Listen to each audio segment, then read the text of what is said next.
Hey everyone, welcome back to the channel. Where's the best place to learn about Canadian finance? Now I'm sure you all remember in March of 2020, the market dropped about 30% in a month due to COVID-19 fear and the effect on the global economy. There were panic and fear for about a month, but since then the market has rebounded extremely fast and we were almost back to the peak before the crash. Everybody was saying, is the recovery back in full force?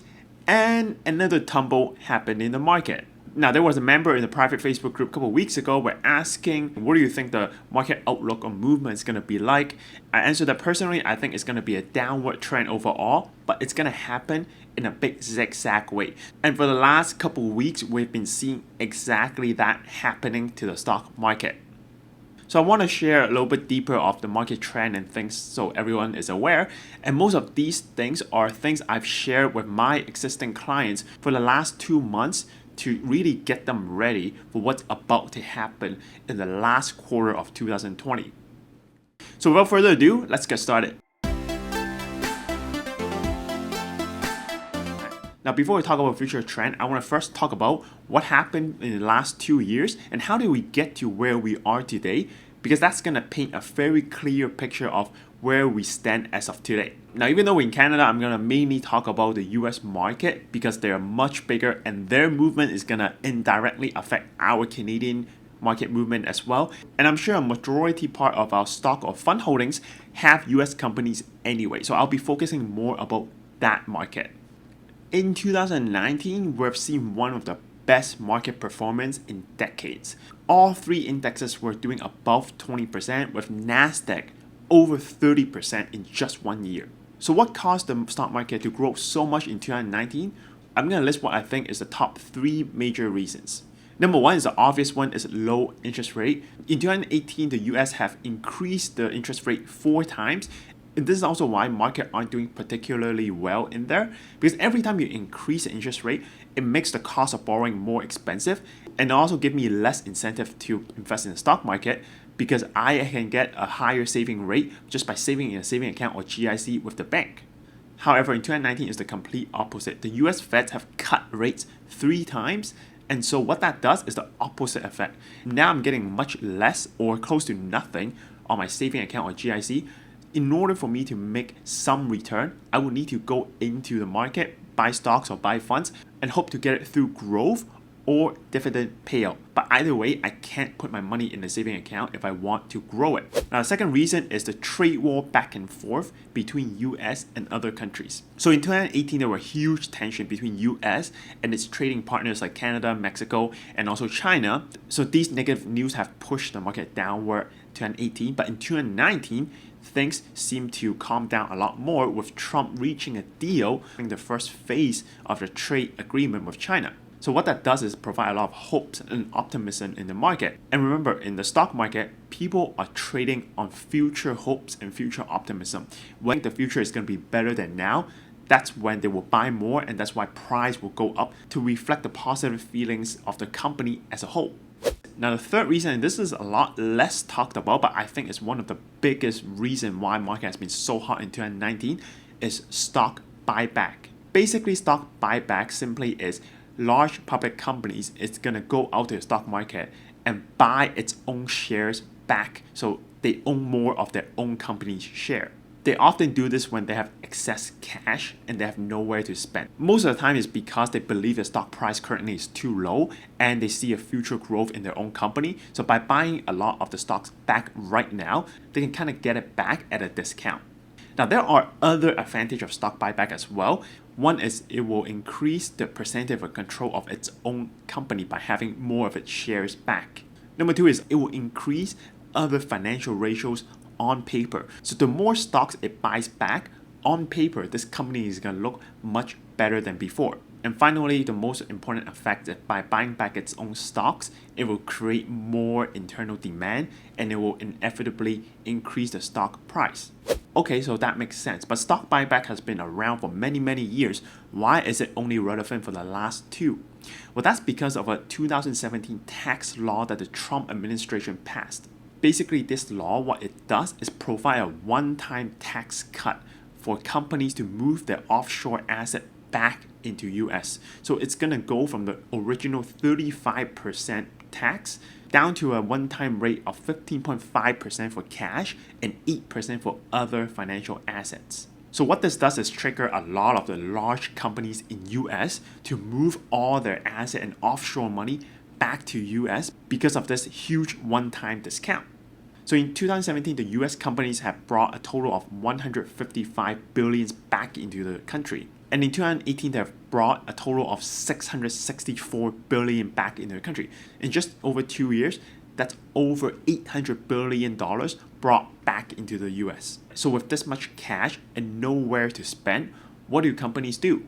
Well, the top two choices are one, to acquire other smaller companies or competitors to add it to their own portfolio so they grow stronger as a company. Or number two, like I said, stock buyback.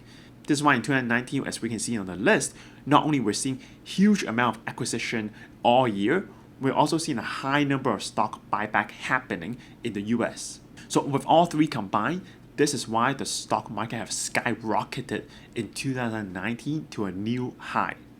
Now, why am I telling you all this? Because from all three things added together, what we can see is stock prices or asset prices are being inflated by a lot, but without much of the foundation underneath. So companies' valuation are growing more and more exponentially, but their operation and sales, the actual fundamental within the company, may not be growing at the same rate, so there is a huge gap.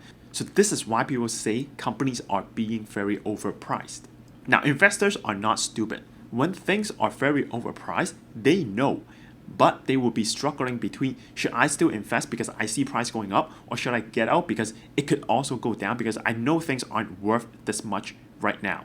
And what that will do is make a lot of investors extremely skittish and be on edge and very sensitive to any news happening in the market, whether good or bad. So this is why back in March, when COVID first arrived in the US, there was such a huge reaction in the market. Everybody panics out, and this is why the market overcorrects and dropped negative 30% or more in just 1 month. Now, even though we made speedy recovery, what I really believe in the next 3 months or more, it's going to be extremely rough on the market because that skittish and fearful feeling have not gone away. And now I'm going to name the top 3 things that could really affect investors' movements and cause huge up and down in the market. Now, just before we go in the next part, I want to remind you that number 1, please help me like this video so it can spread more to other Canadians or investors so they can get the same info as well. Number 2, if you want more information or ask questions, join my private group on Facebook. We have over 1,000 members already. Thank you everyone for the support. Link is in the description below. So the first source of uncertainty is the US election. As we know, the US election is 2 months away. Now, in the history of US election, there's always going to be a lot of market volatility during those times because depending who wins, we could be going into an extreme different direction for the next 4 years. However, this year, it's even more volatile than previously.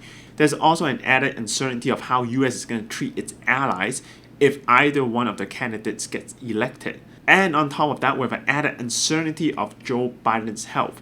So even if he wins the election in November, people aren't really sure how long he can be president for. Many people doubt he can last the whole 4 years, and most likely if he can't, his running mate Kamala Harris will step up and be the new president for the time being. Now, historically, 1 month before the election, October is really the time where a lot of news and surprises are going to pop up that will greatly affect the election and swing the vote either way. For example, in 2016, Hillary Clinton went through the email scandal, which really swung the vote in Donald Trump's way just before the election. So these kind of surprise is going to put a lot of uncertainty to the market. So as we get closer to the election with more news popping up, depending on which way we're swinging, the market is likely going to react dramatically to these news. Now, the second uncertainty is vaccine versus second wave COVID. As we head into fall, we're also getting close to the peak of flu season. We have been hearing all year of a potential second wave coming back in the fall, and as we see in the news right now, a lot of countries are reporting that second wave, it's coming or it's already here. On the other hand, many countries are working very hard to develop a vaccine that can be mass produced and safe to use. Now, the US government said they can roll out the vaccine right before the election. However, no matter what, the timing is going to be extremely tight, and it's really a race between can the vaccine come out first or is the second wave going to hit full force first. There is also another point of uncertainty is even if vaccine comes out, we have a possibility where it comes out, people are using it, but the effect turned out not as effective as predicted, or maybe COVID has mutated and now this current vaccine we just developed no longer works. And this is where we create a lot of danger in the market, because the more hopes there are for a vaccine coming out fast and working, the harder crash will be when we realize the vaccine is not working as well as intended. And these things are extremely unpredictable and they happen very fast every day. So this is really going to bring a lot of volatility into the market. Now, the last point of uncertainty is something I read in an article a couple of weeks ago, and they're talking about the NASDAQ whale. So in early September, articles have came out saying that SoftBank may be responsible for a lot of the market movements within NASDAQ index itself. Now, if you don't know about SoftBank, it's basically a Japanese investment firm that likes to bet on a lot of young technological companies. Now, they're well known for betting on Alibaba during its development stage, which turned the $20 million investment into $125 billion today. But they're also famous for a lot of the hiccups they produce. For example, they invested in WeWork, which now we know is one of the biggest failures in Silicon Valley, costing them a loss of $6.5 billion.